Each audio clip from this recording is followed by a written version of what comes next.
续来到南投草屯，这位卖菜馆的乡亲会晓用真认真的台语，为头念到骹，而且是搭配着劝人向善的7字的诗句，有够厉害。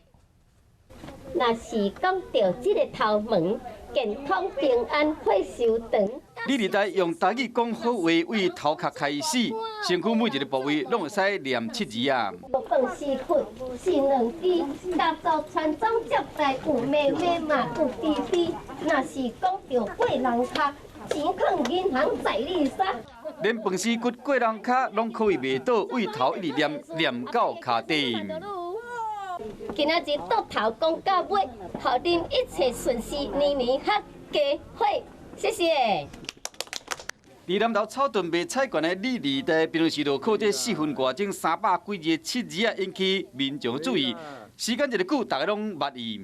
对这个文学就稍微有研究。我从小就写诗，写到现在写习惯了。自细汉对文学有兴趣，希望讲传达正能量。讲互大家趁财趁到欢欢喜喜安尼。顺口溜觉得还蛮有趣的。若未来敢会有搁较侪创作？李丽台讲，若是有人愿意听，伊就会继续想。嘛，欢迎大家找伊开讲，做伙想看卖，想出搁较侪趣味的诗句。